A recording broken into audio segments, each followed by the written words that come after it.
All right, welcome everyone. So far, we're still having some people enter the waiting room, but looks like we have a majority so far. Today, I'm going to be your moderator. My name is Sherry Cunningham, and I'm here to support both you and the presenter. So if you have any questions or need any help with the Zoom interface, you can use the chat icon at the bottom of your screen, find my name, and send a message directly, or you could just put it to everyone in the chat, and we will be there to assist you. Please note that this session is being recorded, and the speaker today has asked that we wait for questions for the end of the presentation. So I just want to let you know so you don't think that I'm ignoring your questions. I see them. It's just we're going to wait towards the end when we've got more time. Also, too, if you're going throughout your day, make sure you hashtag IE Google Camp. And with that being said, the title of this session is Chrome Browser and Apps and Extensions. And here is your presenter from Desert Sands Unified School District, Katie Stevens. Hi, everybody. So I'm going to go ahead and start sharing my screen. And we're just going to dive right in together and get going for the day. Thank you for joining and coming into this session. I'm very excited to have all of you here. So thank you so much for choosing to spend this next chunk of time with me. You can find this bit.ly that you see right here on this front page. You can find that right inside of the Sketch as well. And it is open live now. So anybody with the link or that has that link can go ahead and go there. So all of these resources are available for you. And there's lots of really great things linked inside of here for you. So I just wanted to make sure that you're all comfortable with that and ready to move forward. My name is Katie Eklund or Stevens. I just got married a couple of weeks ago. So that's why I'm doing the whole name dance. So I thought I'd just throw them all on there for you. And so I just wanted to take a few minutes to introduce myself. I'm a technology project facilitator for Desert Sands Unified School District out in the Coachella Valley. And my email is on here, and so is my Twitter handle. Feel free to connect with me. Email me anytime, ask me questions. I help provide technology support with our teachers and students in the classroom, and I've been doing that for about 6 years now, and I absolutely love it. Before that, I was a classroom teacher, elementary, first grade, third grade, and I absolutely love that the position I'm in now allows me to still go in the classroom, work with students and teachers when we're in that mode. But during this distance learning time, it's just nice to be able to connect to fellow educators like yourself in different ways like this, so we can all connect and learn from each other as well. So excited to have all of you on here. Thank you again so much for joining me. I hope that this is helpful. Really what I hope to accomplish with this session is just to kind of give you a whole bunch of tools that I think are super helpful as an educator and kind of demonstrate them and talk about them. And by no means am I going to stay in this presentation mode the whole time, but I do like to kind of start there to let you know just a little bit about myself. All right, so we're going to be, again, this whole next chunk of time, this is all about Chrome extensions. So before we start diving into my favorite ones, for those of you who are new to your Chrome browser, extensions are tools that enhance your browsing experience. Right up here, you're gonna see I have all of these cute little icons. Right here, these are all of my extensions, okay? If you've never added one, you probably don't have any here. Or if you haven't pinned any of them to your browser, you may just see a puzzle piece. If you click on that puzzle piece, that's where you're going to see all of your extensions. And the ones that I have displayed up here, I've simply just selected this little pinning icon to pin it to my browser. Our extensions used to just automatically appear, but now with the updates into Chrome, you can choose to pin them or not pin them. So like this one is not pinned, but this one is. What I also love about having this puzzle piece is it gives you the ability to remove them or manage them if you need to from straight inside of this little puzzle piece. Whereas in the past, we used to have to go to the 3 dots, go to more tools and find your extensions. So if you're running on an older version of Chrome, you may need to do that if you need to manage your extensions. Okay, but if you're on a current version of Chrome, you should be able to see that puzzle piece and look at your extensions right there. Before we dive into my favorites, I'm going to just give you a reminder on how to find extensions. So in order to find an extension, you first have to start by going to the Chrome Web Store. I simply just type it into my Omnibox right here at the top of my web browser. And then I go to the first one because the Chrome Web Store always comes up first. Once you're inside of the Chrome Web Store, this is where you can find extensions and themes, okay? So extensions, there's lots of different options that appear. You can also use your search bar, okay? And you can select which one that you are looking for, and it will then allow you to use them and pick them. So if I was looking for, I'm just going to type in one that I know off the top of my head, and it might help if you spell it correctly. So when you go to it and you search for it, you're going to see those options. If you already have it added, it's going to tell you that. If you do not, you have the ability to click Add to Chrome, and then it will pop open a box that you're going to allow it. You're going to select your account and probably allow one more time. And then you will see that it says it's been added and it will appear here in your list. If you want it pinned, you will have to go in and select that pin to be able to view it right up there. So that is a quick overview on adding extensions. Okay, so what I'm going to do now is I'm going to just dive into talking about all of my favorite ones. What I've done on all of these slides is where the name is, if you click on that, it will take you directly to the link for that extension in the Chrome Web Store. So that first one, Tab Scissors, I clicked on it and it takes me straight into the Chrome Web Store. So I really tried to make it very easy for you to be able to add them if you are into them. So these first two are probably, were probably one of the first extensions that I added, to be honest, and I love them and I still use them many, many years later. So I put them together because they kind of work in a partnership. Tab Scissors will cut your tabs apart and Tab Glue will bring them back together. Let me do a quick demonstration. If I click on the scissors, you're going to see it now just split my screen to my one tab from the schedule here and then my presentation on this side. When I'm ready to bring them back together, okay, I have to go in and find my glue. Sometimes when it makes it a little bit smaller, sometimes I have to just go back into this puzzle piece to find the one that I'm looking for. So I'm going to deploy that one and then it will glue them back together. So very quickly, very easily, I love Tab Scissors and Tab Glue for that reason, because it's very quick and it allows me to split my screen. This is also can be very helpful for students who struggle with tab management, meaning moving between tabs. So installing extensions like Tab Scissors and Tab Glue will allow them to have a split screen and then be able to scroll between the two screens as needed and then glue them back together whenever they need to. So that is one of my top favorite two. All right, next up is Clipboard History. It used to be called Clipboard History, then it went to Clipboard History 2, and then the newest version is called Clipboard History Pro. But what I love about this is an extension. If you are anything like me, I copy and paste everything. I love, if I can save time by copying and then pasting, I do. But sometimes I copy and paste and then I go move on to another thing and copy something else. And I'm like, oh shoot, I wish I had that like 2 or 3 steps back. Well, you can do that with your Clipboard History. It loads things that you've copied, right? And then you can recopy them. And then what I also love about this is you can save them, you can share them, or remove them if you know you're not going to be using it anymore. So I love that this gives you the ability to access them and to re-grab them. I will tell you, I have never paid for it. I'm the pro one, whenever that like menu pops up like saying go pro, I just say dismiss. And I've just used the free one for a very, very long time. As you can see, I have lots of copy and pastes, a couple thousand in there. And so it's one of my favorite ones, especially if I'm copying and pasting a lot of stuff in one day. I use it quite often. So again, it's linked right here for you. Again, you just click on it and it will take you straight into the Chrome Web Store to that one if you would like to add it. Oops, I just clicked the wrong button. Let me go back to sharing my screen, everybody. Sorry, I thought I was closing that tab. All right, so that is our Clipboard History. Moving right down, the next one in line is our Google Keep extension.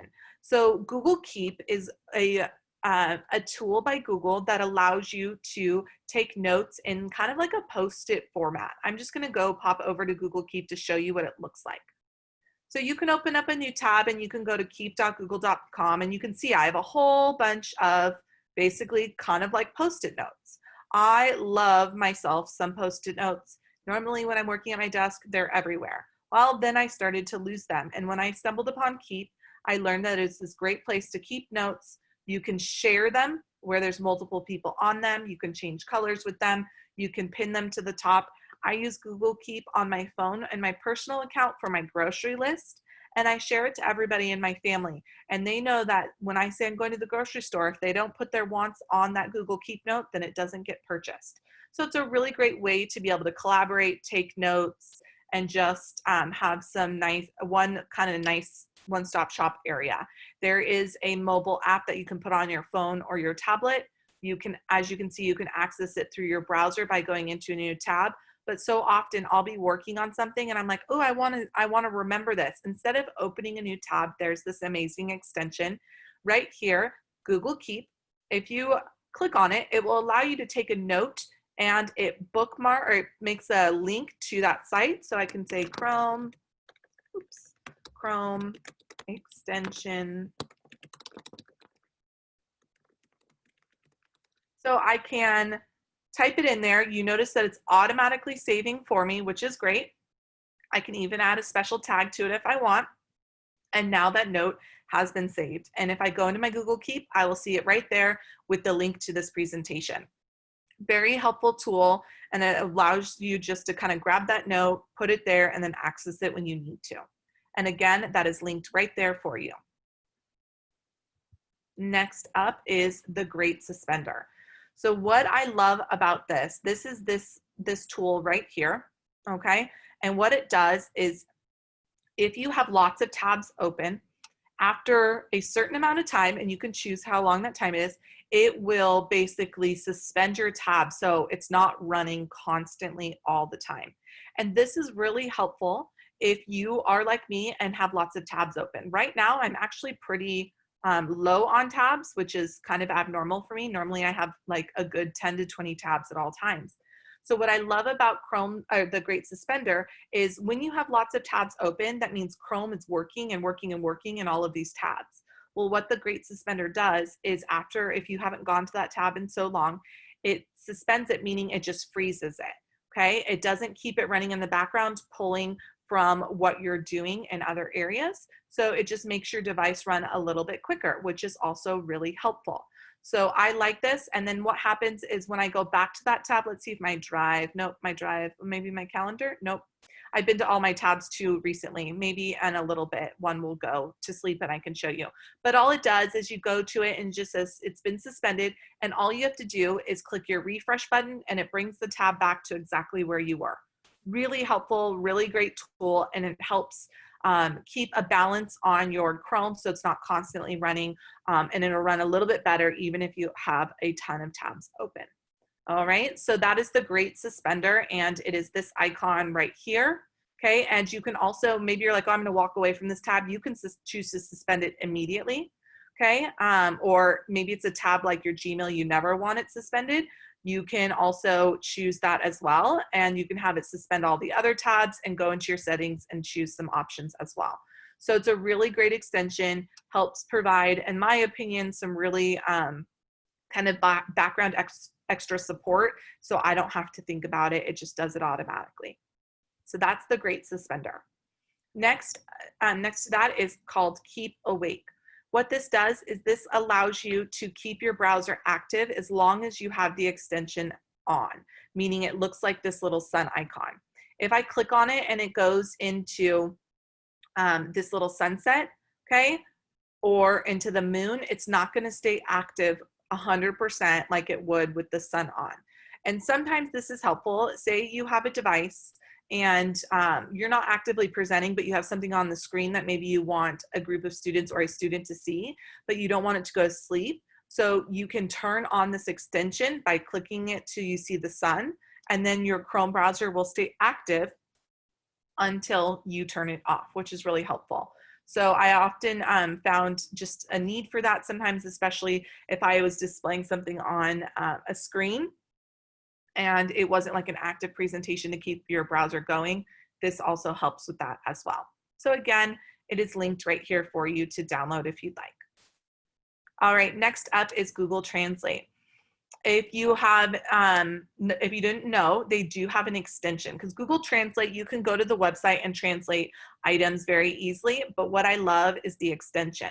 It allows you to translate a portion or a whole page and simply choose the language. So if you deploy the extension, you can type in what you want to translate, or if you say translate this page, it's going to pop open this little bar. Hopefully it'll do it for us quickly, maybe. Let me see if it'll do it. Let's go over to our schedule. I think we'll get a better demo over here. Let's see if it'll do it for us. There we go. Sometimes it doesn't work inside of Google tools as well, but websites it works really, really well. And so I can say instead of English, I would like this to be, and I could change it to Spanish. And then as you can see, it translates the page, which is really nice. And then when you're done, you can just click show original and it takes it back. When you're done with this extension, you close it and then it goes right back down for you. So I love that extension, really helpful. I've used Google Translate a lot, especially if I ended up having to do a last minute meeting, maybe with a parent who didn't speak English. It was a really, really powerful tool to have on hand. All right, oh, and don't forget, it is linked there for you. Next up is Bitmoji. If you haven't heard of Bitmoji, they're these fun little characters of yourself. You make yourself, and then you can see that you can then add them in fun and different places through presentations, emails, documents. Students find it fun when you kind of integrate yourself, and especially during like a distance learning time, it might be a really fun way just to kind of insert yourself into your presentations. I will say this, be careful, there are some inappropriate Bitmojis. So as adults, we can all make good choices, right? But, you know, warning with students, because there are some inappropriate ones. But as teachers, it's just a really fun way to insert one. As you could see up here on slide 2, I inserted a little Bitmoji.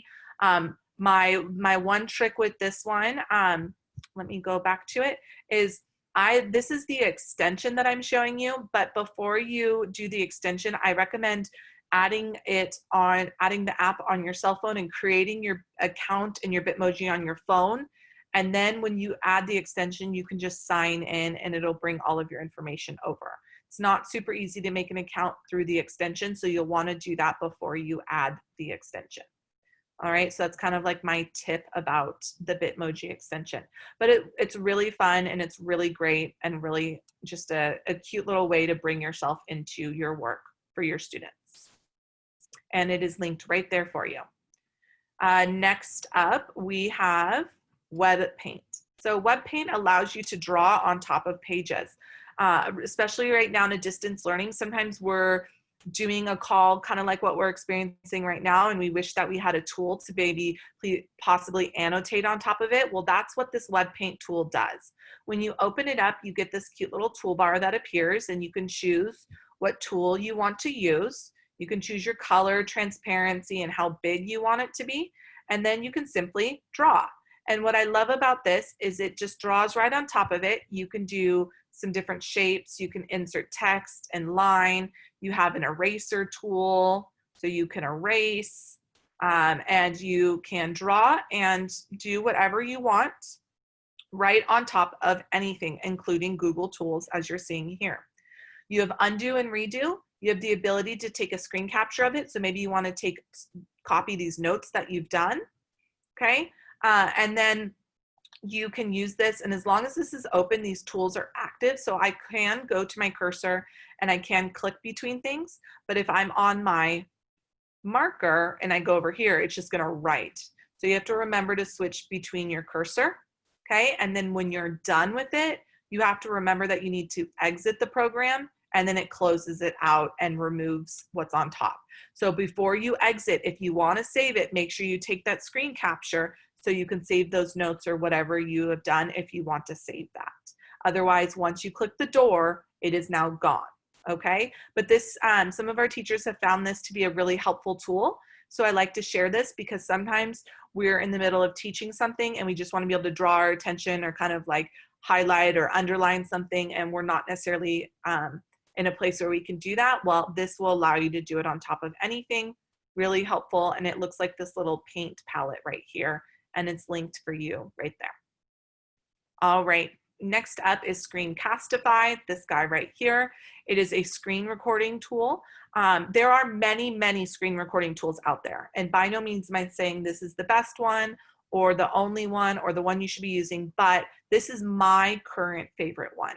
I love this one because what it does is it automatically connects to your Google account and creates a folder inside of your drive so that whenever you create a screencast and you're done recording it, it saves it automatically into your Google Drive. You don't have to download it. You don't have to upload it anywhere. It just automatically saves it for you. And to me, that is very helpful because sometimes I work on a MacBook. Sometimes I'm working on a Chromebook at work. Sometimes I'm working on my desktop at work. And I wanted to be able to screen record anywhere and have them all saved to the same one place. So that's what Screencastify does for me. For the free version, you can do 40 videos a month, up to 5 minutes for each video. There is a premium version, and I do have that premium version. For educators, it's pretty inexpensive, I will say that. I have the unlimited version. I haven't looked super recently. I want to say it's like $25 for the year. Honestly, it's very small fee for as many screencasts as I normally make. It pays for itself. And another difference in the paid one is you don't have a watermark. No watermark appears. In the free one, there's a little Screencastify watermark. And then the final big difference is if you have the premium version, you also get the ability to edit your videos. And what that means is you can like take two screen recordings and then like put them together or chop parts out of them. So that's another feature you get in the unlimited that you don't get in the free. But the way it works, whether you're free or unlimited, when you open your extension, you choose what you want to record, webcam only, desktop, or the browser tab. You choose which microphone, and then embedding your webcam will add you in a little rectangle in the corner. And what's great about that is you can drag that anywhere you want in the screen. It pops in over here on the left corner, but if that's not a good place for you, you can drag it anywhere you want it to go, which is really nice. And then when you're ready to record, you simply select record, and then it will do a really nice screen recording. And then, like I said, it saves it automatically to your drive, which is really, really nice as well. It also has the ability from after you have done your screen recording, you can also upload it to YouTube straight there as well. Instead of having to download and re-upload, you can send it straight to YouTube through your account as well. So it's a really great screencasting tool. It's not the only one, and there's other great ones out there, but this is my current favorite that I use probably almost every day right now. And it is linked right here for you. You will not see the folder in your drive until you make your first recording. I do want to say that. Some people ask that. You have to do a screen recording, and then that folder gets automatically made inside of your Google Drive. All right, next up, we have Awesome Screenshot. A lot of us know the default command keys on our devices to take a screenshot or a screen capture, and that's fine. But there are some districts that maybe have turned those automatic keys off on Chromebooks or different items for various reasons. And so because I use a variety of devices, sometimes they're available not, and also I switch devices and they're all different commands. So I found it easier to use an extension called Awesome Screenshot. It does have the ability to record, but I really just use it to capture. And I can do the visible part, the full page, or a selected area. And what I love about this is when I capture, so if I just do a quick capture to show you, it does give me editing ability, so I can crop, I can annotate on top. So if I'm making directions, I can draw in arrows, I can add text, I can actually draw on the screen if I wanted to, right? I can blur out things. So if I take a screen capture, here's the blur, here's the highlight.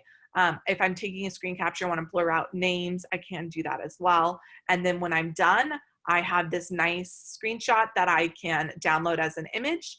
I can save it as a PDF, or I can put it straight into my drive if I want to as well. So I find it really helpful and easy because it allows me not only to capture, but edit if I need to right away. So that is Awesome Screenshot. Next up is our quick QR code generator. So often, sometimes instead of sharing things with my students, I will use this extension as a quick QR code generator if they're on a device that has a camera, like a cell phone, and I want them to go somewhere quickly. I can display this, or once I click here, I can copy this and then I could go paste it like on a document or into an email, and then they can easily scan this and it will take them to whatever I captured. In this case, it would be this presentation. And I like that to have an extension instead of having to go outside of it. It just does it automatically, immediately for you, very quickly and easily right there. And it's just super, super easy. So that's quick QR code generator. If you want a shortened URL, I use the Bitly extension, which is this little B right here. And Bitlys are a way to generate shortened URLs. It's not the only way. There's, again, many different ways to create those shortened URLs. This is just the way that I choose. And so the first thing you have to do with Bitly is you have to make an account by just going to Bitly, logging in with your Google account, and it will create you a free account. I have never paid for Bitly. I've only ever used the free one, and I've been using it for years. When you want to make a Bitly, all you do is go to the thing that you want to make a Bitly of, deploy the extension, and as you can see right here, it made me a Bitly. What I love about this is I can actually customize it. I can click in here and I can change my Bitly, and as long as the Bitly is available, meaning it hasn't been used, when I click save, it will then change that Bitly to whatever my custom text is, which is really nice. And then you can copy it or share it, and you have a nice shortened URL to be able to share with your students or parents or families or administration. That's much, much easier than some sort of link like what we have up here in our Omnibox, which is way, way, way too long. So again, that's linked for you right here. I'm all about having these extensions help you do things quicker, easier, making your life easier as an educator. So that's why these last two are really about helping you to get information out easier to your students and parents, families, administrators. All right, next up, we have custom cursor. So this is a fun way to kind of draw students' attentions to different things. Instead of just being a regular cursor, you can do specialty colors, you can do cartoons, you can do different ones for the holidays, for jobs, lives. I mean, there's so many, as you can see, and there's even more cursors. You can customize what you want it to look like. I can make mine the Teenage Mutant Ninja Turtles. So now when I go out here, and let me see if it'll work for us. There we go. There we go. So notice it's going to work when I'm up in my tool, okay, but not when you're in a Google slide deck where it's going to have you edit, it kind of goes away. But if I go over to the sketch right here, you're going to see it's all over. And then it looks like a sword until I find something to click on, and then it changes. So that's what those two images that you see here mean. So this is what it looks like until you get to somewhere that you can click. So it kind of shows where you need to click and where it changes. So like I said, there's lots of options, lots of fun ones.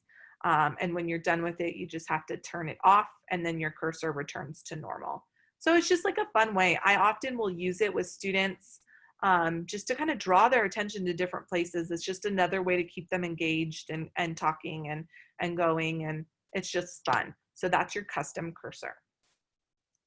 Next up, we have Crafty Text. Crafty Text is a way to enlarge text across your screen. So say, for example, we were going here and I wanted to display this Bitly nice and large across the screen without going into present mode. I can copy this text, go up to Crafty Text right here and paste it in, and then I'm going to click display. And you're now going to see it displays that nice and big across my screen. Just a nice way to be able to display some information big, quickly for people to access. And then you can simply just close it out when you are done.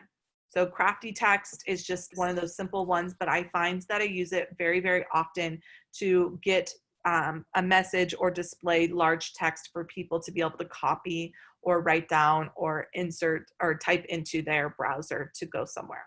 So it's just a really helpful tool that I often deploy whenever needed. All right, and again, all linked right there for you. Next up, we have Add to Google Classroom. What I like about this is it allows you from another place to add content to your Google Classroom.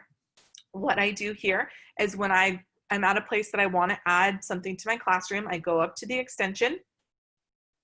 You're going to see that hopefully it works for me. It sometimes has a moment, which apparently it is right now. It was working yesterday. Oh, sad day. Maybe it's going down. It should pop open. I wonder, let me go over here and see if it's just the page I'm on. There we go. So sometimes some pages aren't a super fan of it, but what should happen is something like this. You see the Google Classroom icon, you click on it, and then it opens up this window right here for you. Once you see this, you can select which class it goes to, and then you can choose what do you want to do with this. Maybe this is just material, or maybe this is an assignment or a question. Whatever you want to do or make it an announcement, you're going to choose which one you want. It will then take you into the area where you can give the title. You can add any of the information that you need to depending on which type you chose. And then you can simply just post it to your classroom. And then if you click view, it will open up that classroom to show you that has been posted. Right there, okay?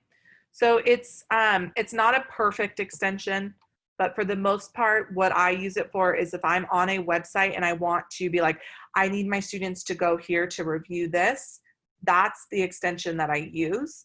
There are other classroom ones, but there was one called Share to Classroom, but I just found out 3 days ago, that it's being removed from Chrome altogether in August. So if you're a big Share to Classroom fan, that extension is going away. I believe it said August 10th or August 15th.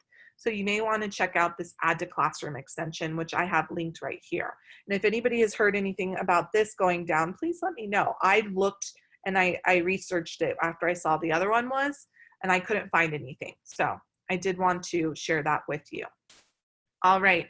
And then next up, we have Reflect and Seesaw. If you are a Seesaw user with your students, or your students are a Seesaw user with you, what's great about this extension is when it's deployed, it allows you to capture either the whole area or the selected area, and then it creates a post inside of Seesaw.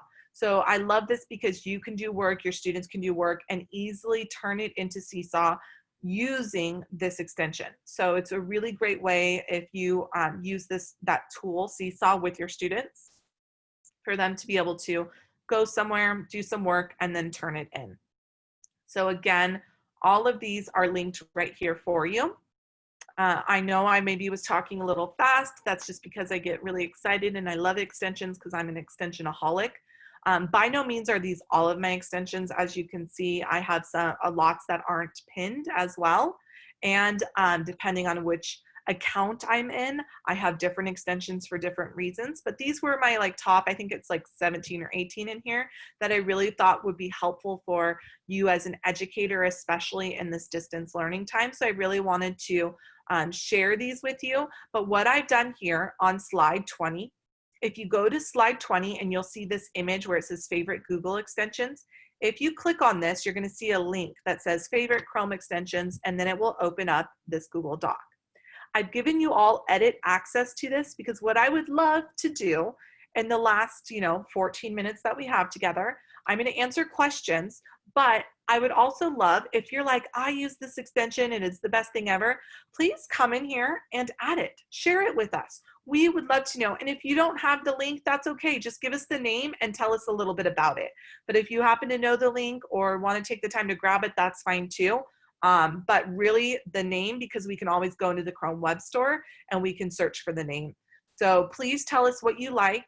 And it's just a really great way to kind of crowdsource our resources and our knowledge behind these, because there's so many extensions out there. and they're amazing, amazing tools. So I would really love for you to kind of jump in here and add some if you would like to share with us. I see some people typing, so you guys are awesome. Thank you so very much. Ooh, ad block is a great one. Yes. And I will also say this, after this presentation today, I will go in and I will search anything that's been added to this list, and I will add the link to the extension myself after we're done here today. So you can come back and revisit this and click on the link to go add it. So you don't have to search for it yourself. So as long as I can find it, I will add the link, okay? So thank you so much for diving right in. You guys are awesome because extensions are amazing, amazing tools. Before I dive into questions, the last thing that I do want to say about extensions is extensions are most of the time made by third-party people, meaning not necessarily created by Google. There are some extensions made by Google, but not all of them. So if it's made by someone else, what that means is it can work today and not work tomorrow. We can't guarantee that it's going to be live and working forever because I've had some of my favorite extensions go down and stop working, and that was very unfortunate, but you just move on and find something else. But just know that, you know, they may be working great today and not tomorrow, just like where I had that little bit of an issue with that classroom one. That could mean that maybe it's not going to be working for very much longer. Don't really know. So just wanted to throw that out there about extensions. Again, my information is all right here. I'm going to stop sharing in just a minute so I can read all of your questions, answer anything that you guys have in our last about 12-ish minutes together. But I just wanted to say thank you so much for taking the time to go in and share your favorite ones as well. I hope that gave you some new ideas and some thoughts and some tools that might be helpful to you. So thank you so very much. I really, really appreciate it. So I'm going to kind of dive back in here and look at some of our questions and see what I can answer. And Katie, I can help you with that. The first question that you had was, and if you want to bring up your screen, Princess had asked the little moving character on your Google slide next to the share button. It would be like where your picture is. Right here. Yes.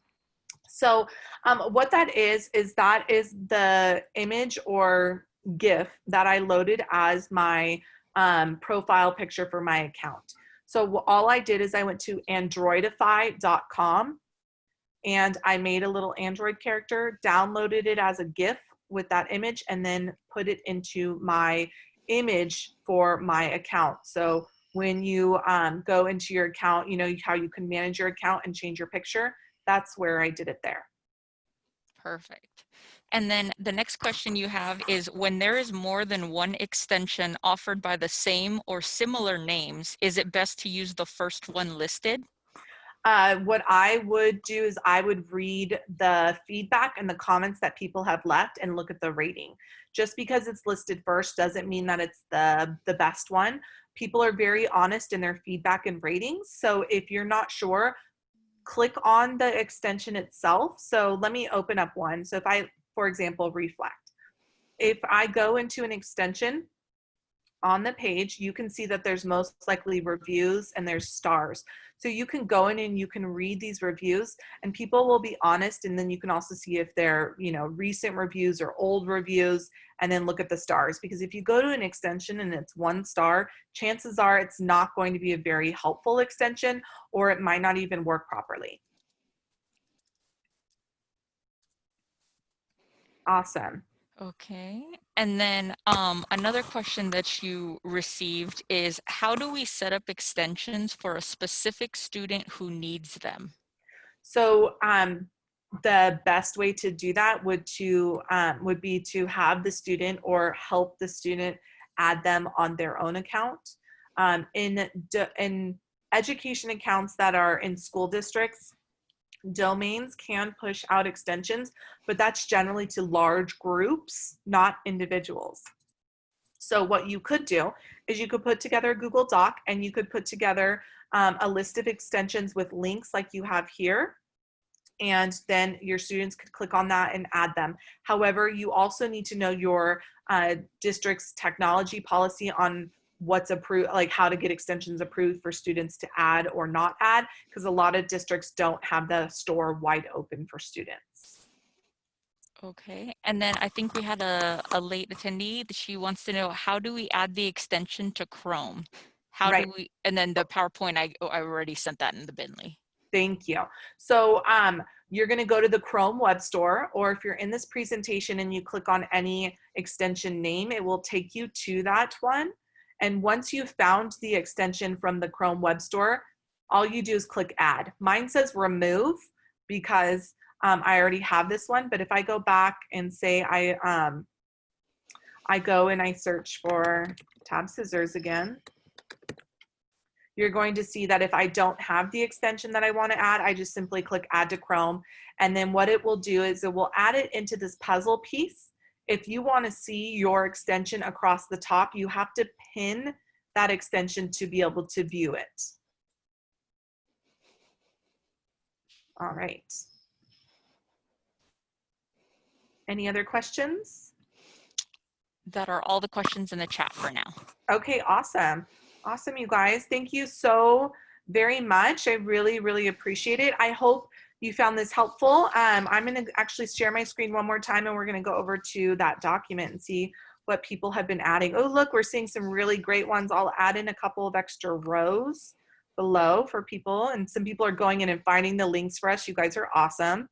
Thank you so very much. And like I said, I'll come in and fill in the links as well for the ones that aren't here. These are all great ones. If you know of any others, please feel free to come back and fill this list in. This is a really great way to kind of, bring all of our great minds together. Extensions are really a great, powerful tool, and there are many, many, many of them out there. I just wanted to give ones that I thought were helpful, that could help you as an educator in the classroom, and or with your students as well. So please feel free to check those out. I appreciate you guys, hanging out virtually. It's so nice to be able to connect to people, even if it's just from home, and see you and see your comments. And I really appreciate that. Katie, you got one more question. Can you add the Jiffy link that you use for that Android app? Yep, I will go pull that right now and I'll put it in the chat. Let me grab that link for you. Oh, I wonder if it went down. Let's see if it used to work. Oh, hold on. Well, it looks like they may have taken our site down, so I don't know if you can even do that anymore. That's a big bummer. I did it a while ago, like probably years ago. Let me see. You know what? There is, if in the Google Play Store, okay, so what I can see here in the Google Play Store, there is an app. So I can drop the link to the Google Play Store app. So if you have an Android phone, you can make it on there, or an Android tablet, or a Chromebook that has Android apps. You can add that app and make your little Androidify character that way. So that's one way that you can still do it. But it looks like their website may have been taken down. Let me see if I can find a newer version. Nope, it looks like you can only do it through that app now. So I apologize about that. Thank you for asking.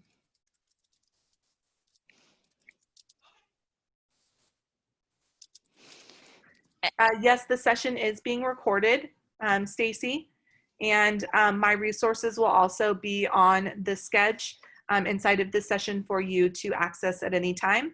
Or you can simply open my slide deck up and click File, make a copy, and make your own copy of my slide deck if you would like to.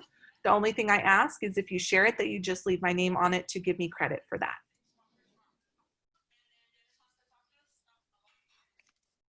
Perfect. All right. Well, everyone, I just want to say thank you to our speaker today for sharing her wonderful expertise. I think we're all going to go on and add some Chrome extensions now. So thank you so much. And everyone, if you could just go ahead and head to the Sched app and make sure you leave some feedback so we could bring her back, that would be great. And again, this is the end of day one, but we will see you guys again tomorrow for day two. So thank you guys so much for joining our virtual world. All right. Thank you. Have a great night. Bye. Bye, thank you.